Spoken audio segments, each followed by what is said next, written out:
and thank you for joining us for another episode of Hope for Healthcare with Dr. Katie Cole in partnership with ICD Healthcare Network. Dr. Katie Cole is a holistic physician, organizational well-being consultant, and change agent, working with industry leaders in proven strategies to heal our national healthcare system and our culture of medicine. Stay tuned to hear today's speaker.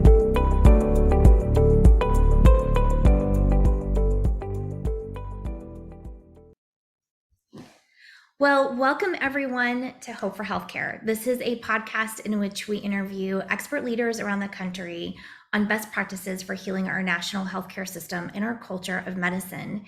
Today, I want to extend a very warm welcome to my esteemed colleagues, Bruce Cummings and Paul DeChant.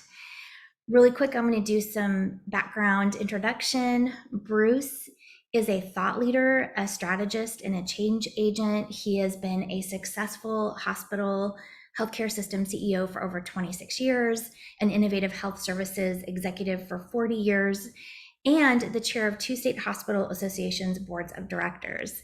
He began his career leading the successful integration of the Chelsea Health Center at age 26, and then he became the first full-time director of health for the city of Danbury, Connecticut. He was the youngest public health officer in the United States at the time. During his many leadership roles in healthcare, Bruce successfully implemented many multi-year initiatives combining the early, robust adoption of lean techniques and high reliability principles and practices to improve patient and workplace safety, environmental stewardship, while reducing the cost of care and employee turnover. The past several years, Bruce has been consulting nationally on healthcare well-being and has joined Paul DeChant in forming their consulting firm, Organizational Wellbeing Solutions. And now I want to recognize and welcome Paul DeChant, and many of you know him from previous podcasts.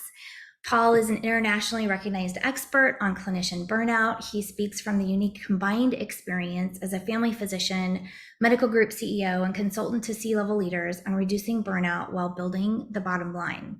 He co-authored Preventing Physician Burnout, and you can actually see the book in his background, which is a great book I recommend. He is also a national consultant on healthcare organization well-being, and he has been consulting with Bruce for the past several years. So today, I want to welcome you both. Thank you so much for being here, and we would love to hear more about your new organization. Great. Well, Katie, thanks for 2 things. First of all, for asking us and having us on, and second, for the very generous introductions. I think I learned more about Bruce than I didn't know before. Oh. So. Well, you both are so seasoned and wise, and you have so much experience. So I'm grateful to have you both together on the podcast.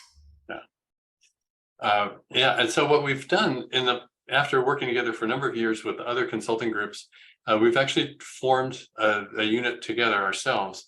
It's an LLC. The name is Organizational Wellbeing Solutions, and we chose that name because we see burnout not as a problem of lack of resilience for the individual, but the real challenge in burnout is the workplace, and the way the workplace has changed to the point where the work itself is almost undoable with all the multiple challenges that have come in over the past few years.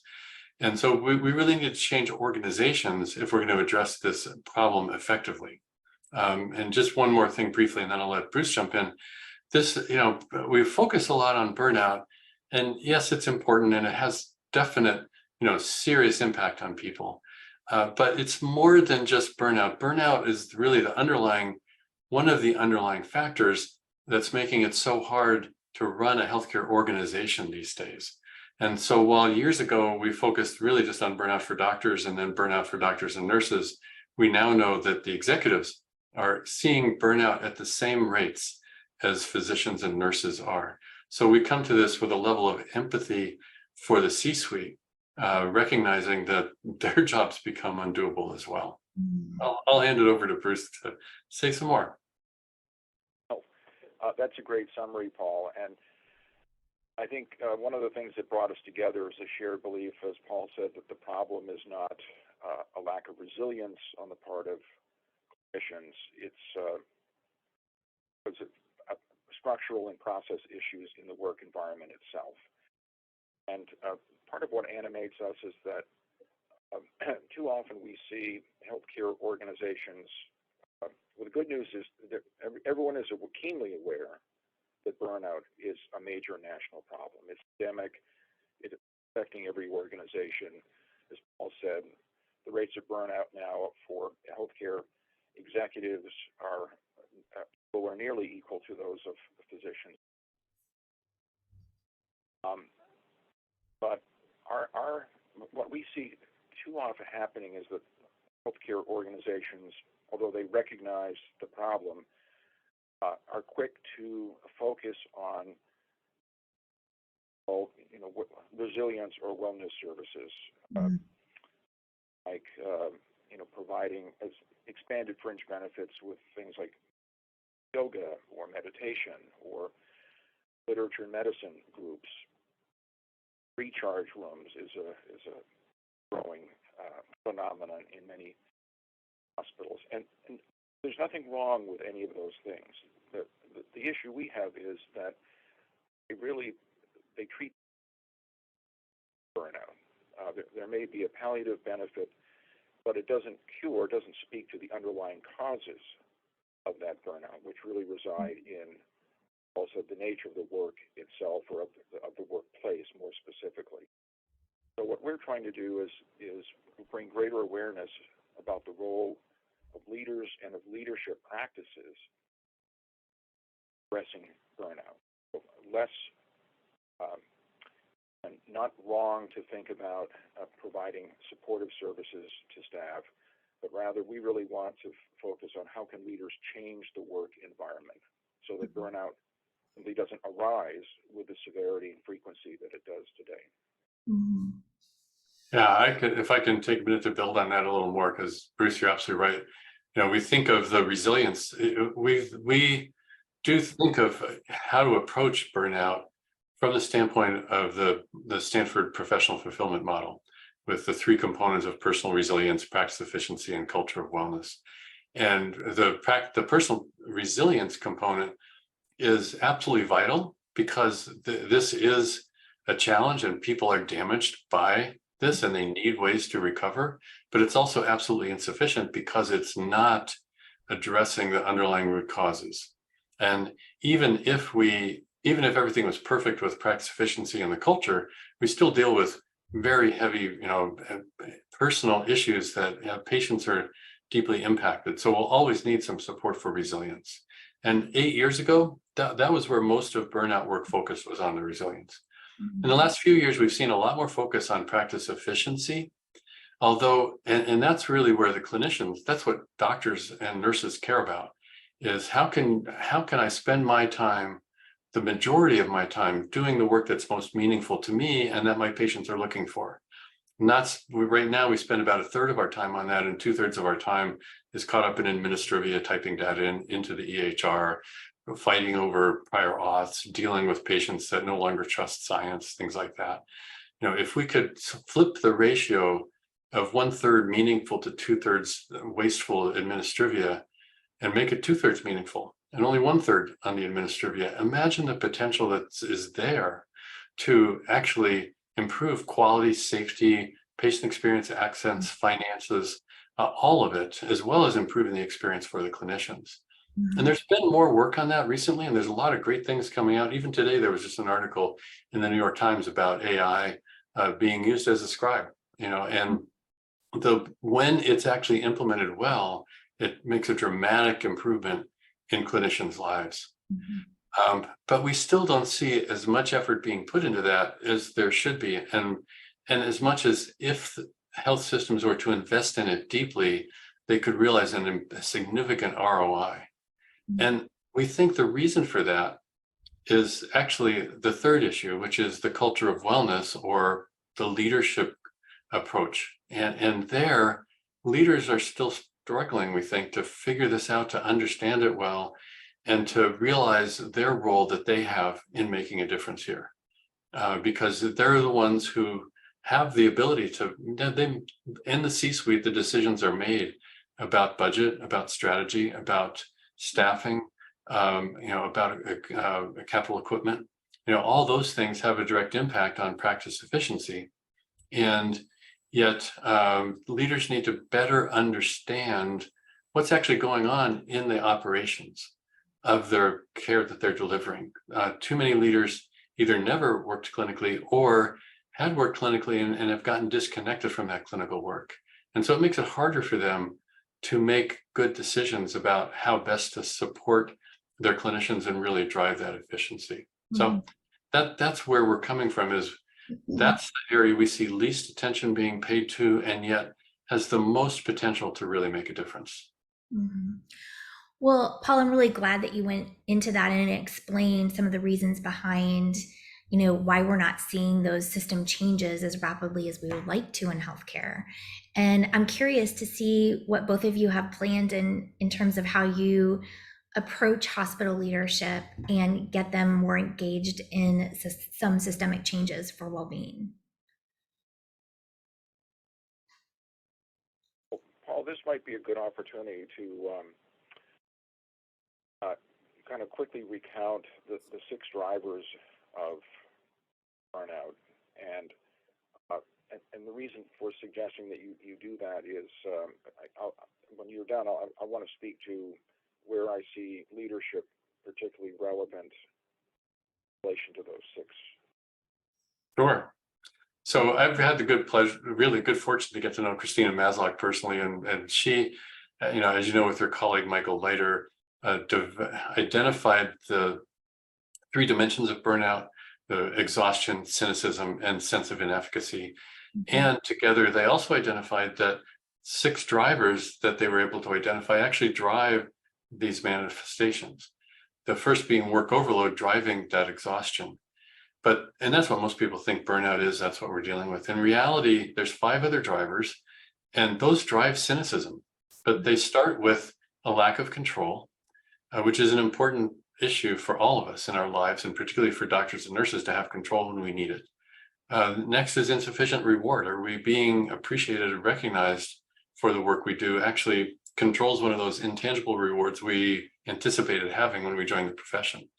Next is breakdown in community. Another actual reward is the collegiality and connection that we get with people, and yet that's harder and harder these days for multiple reasons. Oftentimes, even when we're together in a room, we're interacting with our technology instead of each other. Next is absence of fairness, which is at both a micro and a macro level. At the macro level, most of us, when we signed up for this profession, recognized we'd be making sacrifices. We didn't expect to make those sacrifices and end up in the situations we're in now. It really feels like there's been a bait and switch, and what's happened is in some sense unfair. But also at the micro level, within any unit that you work in, there's a risk for unfairness. Either being judged not based on the contribution of the quality of your contributions, but on things you have no control over, such as gender, race, country of origin, sexual orientation, in ways that there's a lot more unexplained favoritism than actual quality in how someone is treated appropriately. And then lastly, conflicting values. Do your values align with the values of your organization? Or have you had to witness or even participate in activities that actually violate your values? But as you know, during the pandemic, the demand was so high compared to the capacity we had to provide great care. Oftentimes, we were forced into situations where less than good care was being delivered, and we could not do anything more about that. There's also multiple issues happening around value conflicts, as we've seen new business models come into healthcare, where some of those business models are far more focused on profit than they are on actual quality of care, and that's driving a lot of distress. In fact, moral distress. A lot of it is tied to this issue of conflicting values. Those 5 drivers that drive cynicism also have the opportunity to really drive empowerment and alignment of everyone in the organization to drive great engagement. They really have to do with how we lead and manage. So from there, I'll hand it over to Bruce. That's a great summary, Paul. Thanks for setting that up for us. I want to return to your question and say that first driver, exhaustion, leadership can certainly play a role there by efforts to remediate or optimize the electronic health record, and as Paul mentioned, the judicial AI-enabled technologies, the flexible scheduling, These are all things that can help reduce exhaustion. So there's a role for leaders there, but the other 5 drivers that Paul enumerated are almost entirely within the province of leadership. How you run the organization, how decisions are made, how capital is allocated, how deeply connected or not is the senior leaders to the front lines. And that's really what we're trying to do, is to elevate I think, general awareness about physical exhaustion, how that is a key for burnout. And I think most organizations are taking appropriate steps to try to reduce that. What we're trying to do is, in addition to flagging that as a key area, is to point to the other 5 drivers and say that really is squarely within the purview of leadership. Leadership practices and organizational culture, and that is that can be inflected largely, maybe not entirely, but largely by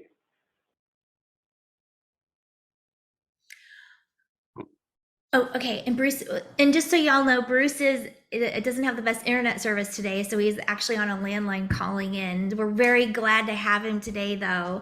So thank you for being here. So Bruce, you cut out at the very end of what you were saying, but I think the gist is that what you and Paul are really trying to drive home in terms of messaging is that, the other 5 drivers of burnout that Maslow talks about is really related and interconnected with leadership and the role that leadership plays in healthcare today.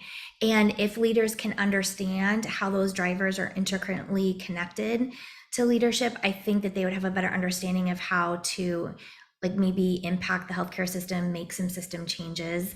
And so that awareness piece you were talking about at the very end. Absolutely right. That's a good recap, Katie. So what we're trying to do is increase the awareness on the part of senior leaders about their role in addressing all 6 of the drivers, but especially the 5 that are probably not as well understood about their connection to the role of leadership and of organizational culture.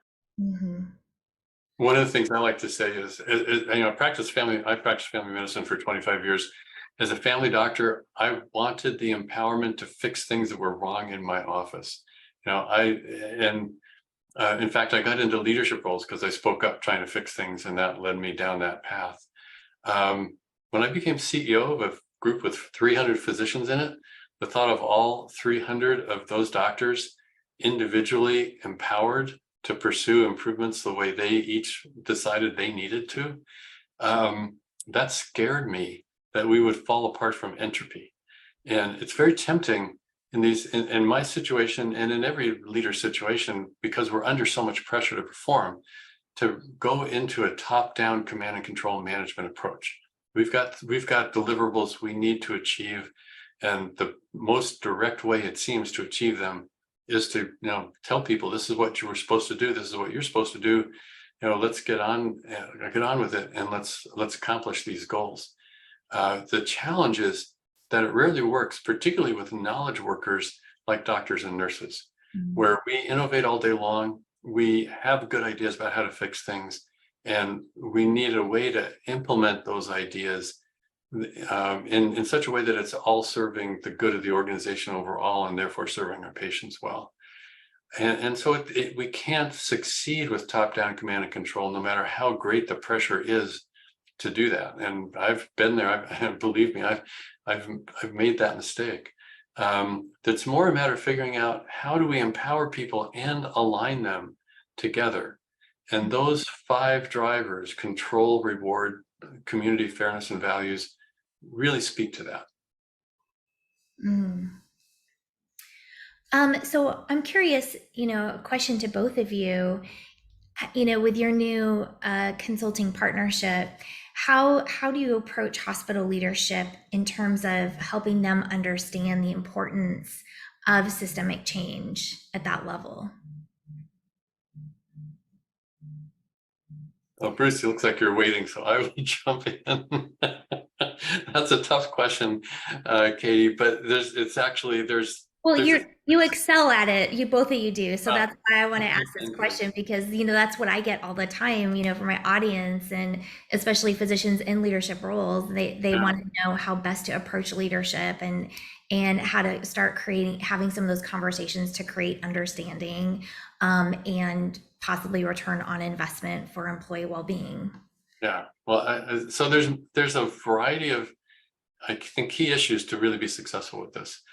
One is we've talked about already, starting with empathy.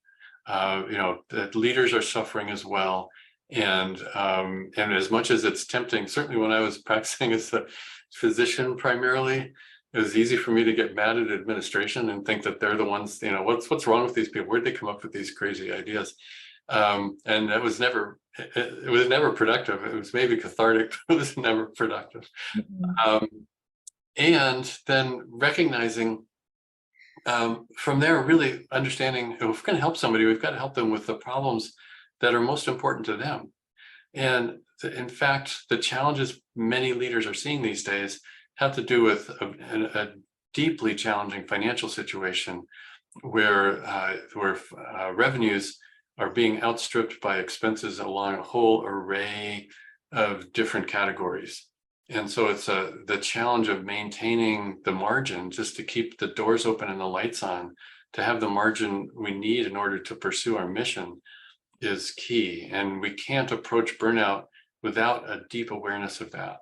In fact, I worry when people come in and say, well, okay, I know what we'll do. We'll reduce workload to reduce that exhaustion and work overload.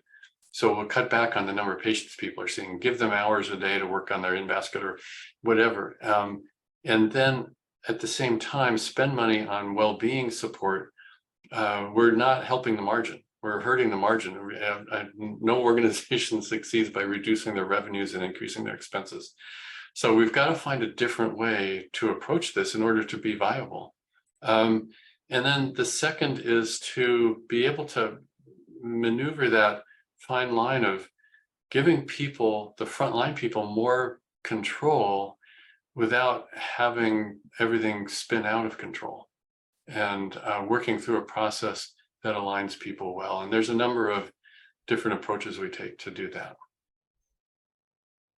Well, I would add that, as I mentioned, everyone is aware that that burnout is endemic in healthcare. No hospital leadership team needs us to tell them that.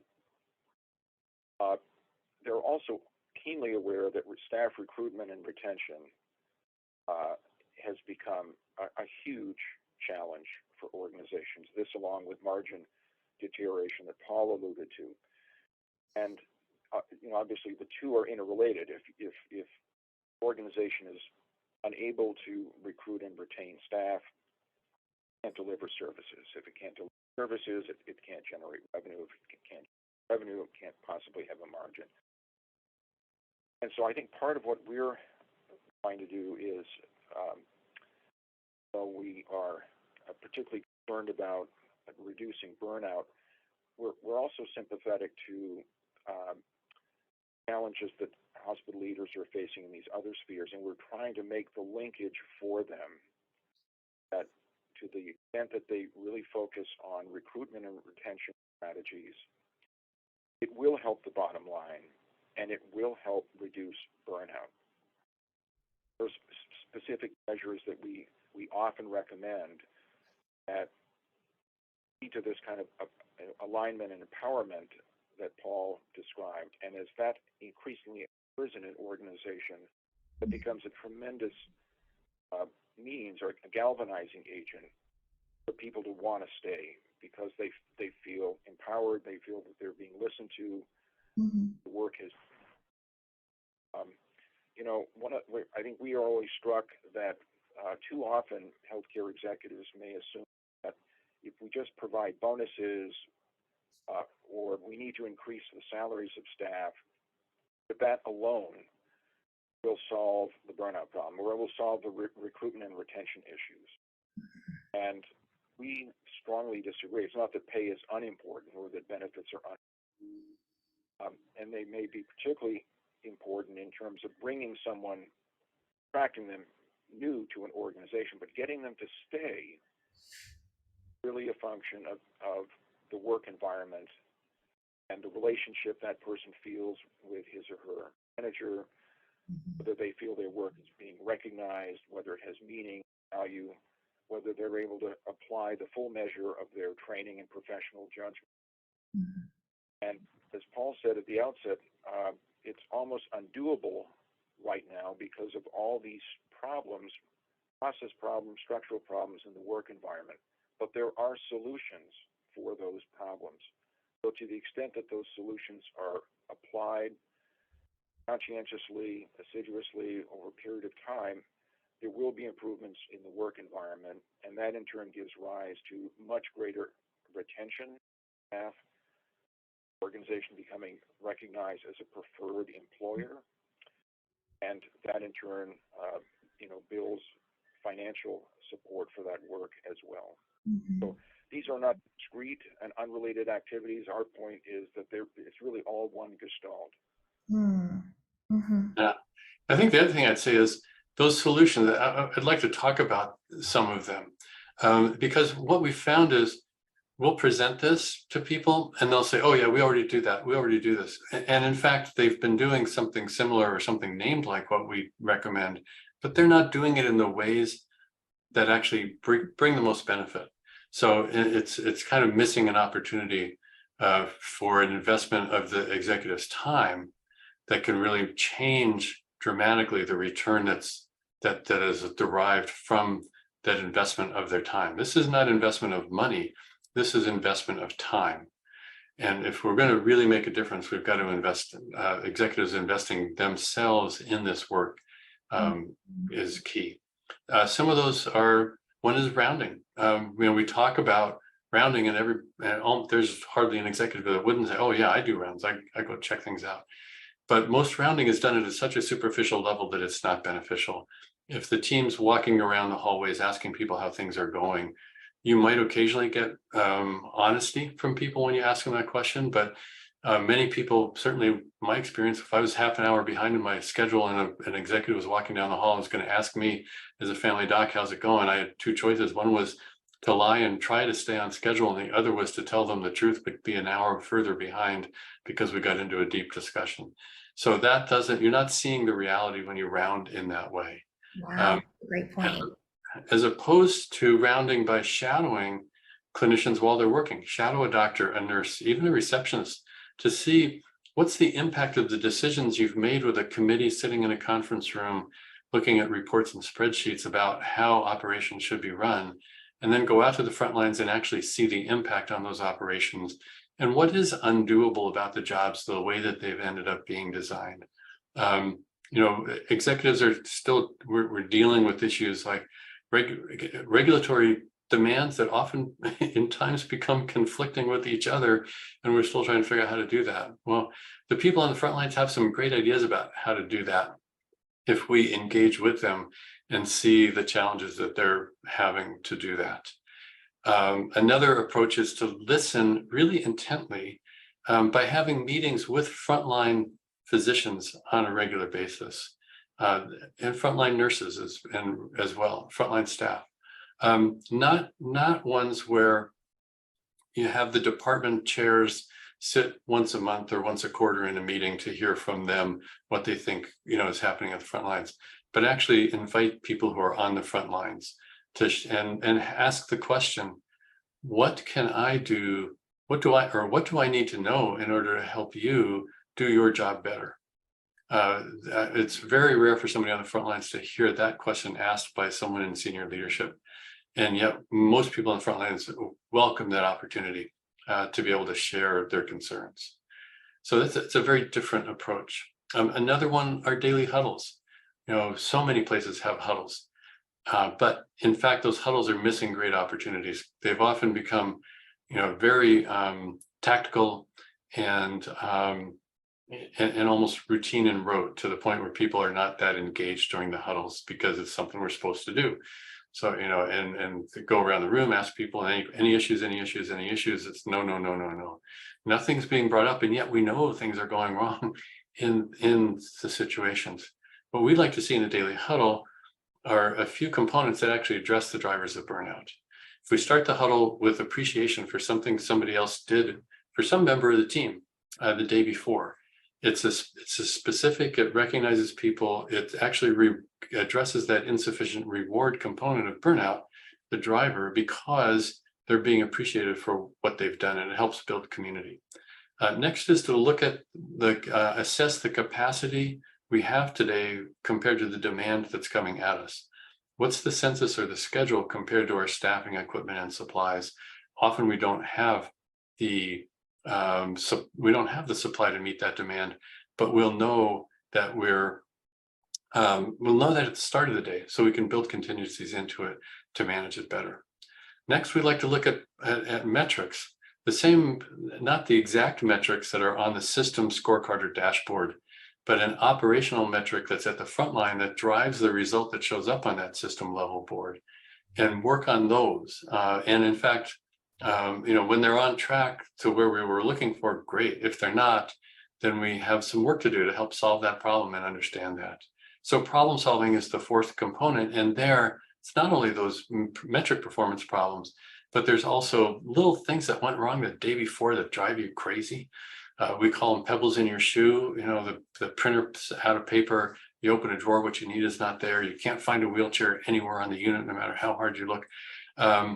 Those things are problems that drive people crazy, but they just forget to bring them up as a problem that happened at the huddle. If you can put a quick note on the huddle board at the moment that it happens, then the next morning the team can come together and decide collectively, is this something we all want to work on? If so, who's going to do it, and how do we make a difference? And over time, gradually remove more of those pebbles from your shoes.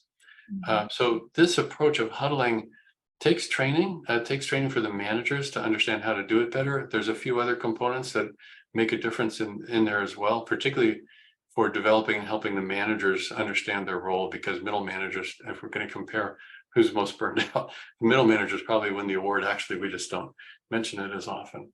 But those are at a high level the techniques that make a difference. It's easy to talk about them. It's a challenge to implement them fully and effectively. But when we do, we find tremendous pull from both leadership and frontline people to be able to implement these things well, because they do make a difference. They do. And, Paula, thank you so much for going into detail about the daily huddle and how you guys coach on how to implement more of a deeper level of operations for that. And I think it's really important to mention that, I lost my train of thought where I was going with that. You did such a good job on it. Let me jump in. There's one other thing I didn't mention, which I think is important. It's an important concept. With those daily huddles, what we'd like to then recommend are a set of tiered huddles where the supervisor of that unit huddles with managers, directors huddle with VPs and C-suite. That people will look at that and say, well, that's great, but that's too hard for us to do in our organization. And I'll just point to the fact that everybody actually was doing that 3 years ago when the pandemic first hit, and everybody started holding command center meetings 2 or 3 times a day, because there were problems cropping up on the front lines that were life-threatening. People were finding solutions, needing supplies and support, and that the senior leadership teams came together to hear what was wrong on the front lines and make sure that the front lines were getting the help they needed. If there was a problem solved on the front line, that got communicated in one unit, it got communicated to all of the units in that way. People got engaged in this work when there was a crisis.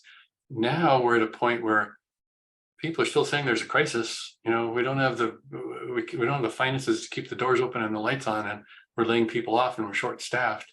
But most places are not approaching it with a level of intensity that it deserves, and that we proved we can do.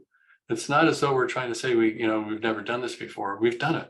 We just have quickly forgotten that this approach to leadership actually can make a difference for those organizations that are willing to engage in it. And those that do are going to develop that organizational resilience to weather whatever changes are happening in the ecosystem around us.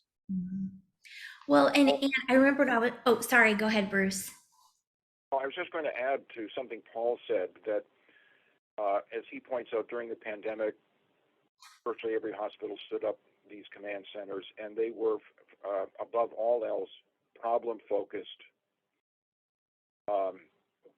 They were not performative. They were problem-focused, not performative. And as Paul went through, talking about how, talk to any manager, middle manager, or senior manager around the country, they would say, "Oh yes, I do rounding." But often the rounding is, as Paul said, is kind of superficial. Hi, how are you? Just out here a little management visibility. In other words, it's performative, not focused. Differently, one of the things that we really try to create is, there's a German word for it, and I apologize for any German speakers listening in on this. I believe the word is called Verstehen. It means, there's not a word in English that exactly matches up, but it means a level of profound understanding.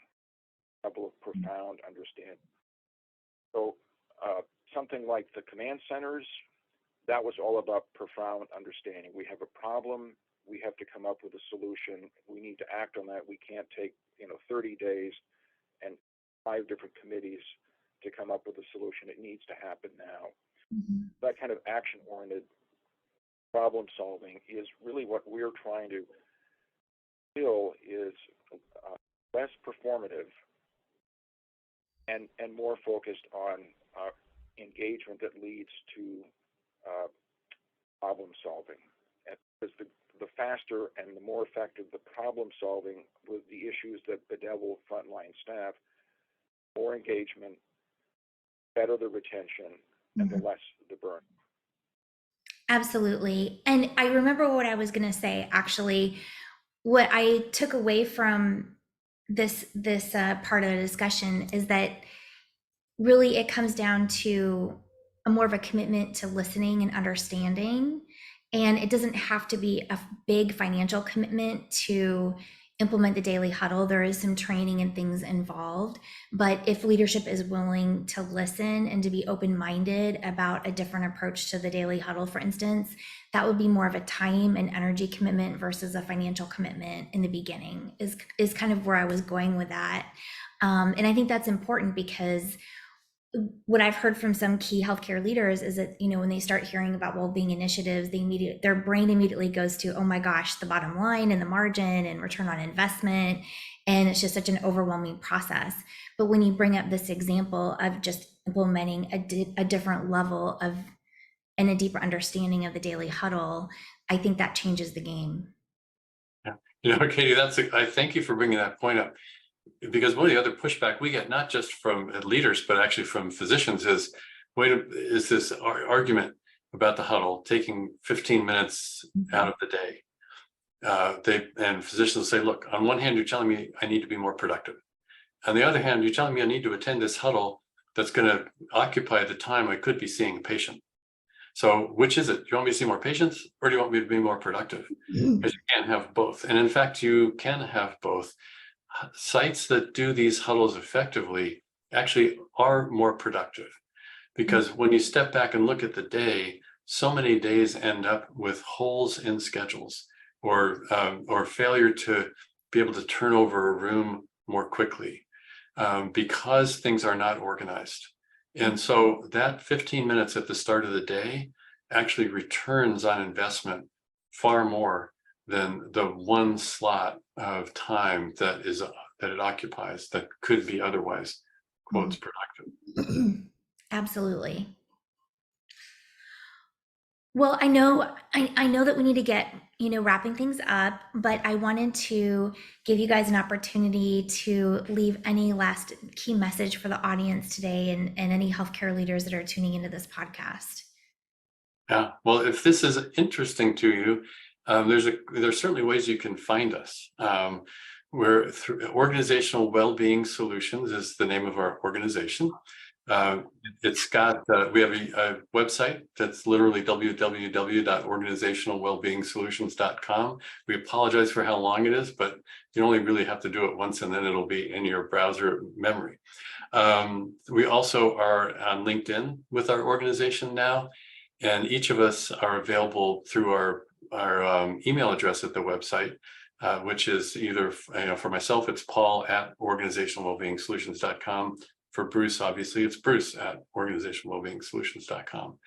And you can also, if you go there, you'll see a book appointment button that takes you into a Calendly that you can schedule time to talk with us if you'd like to. And for anyone listening today, I will have all that information on the website under each of on their bio page for the podcast today. Bruce, is there any last message you wanted to leave with the audience today? Paul's covered it really well. We enjoy the work we do. We really are trying to, we're not starting our careers. We're in the stages of our career. I think for both of us, what really drives us is a genuine interest in helping to create better care, better work environment, and at the risk of sounding grandiose, to actually transform the way healthcare organizations are run. And to the extent that we can make an impact in doing that and show a better way that results in better care, more staff retention, less burnout, then we'll have considered this venture to have been very successful. Well, I have to say, if anyone can be successful at helping to transform healthcare, it's both of you, because I've been watching you over the past couple of years and what you've been doing in your own consulting work. So, I look forward to hearing more success stories down the road and having you guys back on the podcast again to chat. Thanks, Katie. Really appreciate the opportunity. Yeah. Absolutely. Well, everyone, thank you so much for tuning in today. And again, I'll have all this information posted, and we will also be posting on LinkedIn, so you'll have all of the information. And I think there was a couple of articles quoted today that I'll make sure is available on the website. Thank you all, and have a great rest of your week.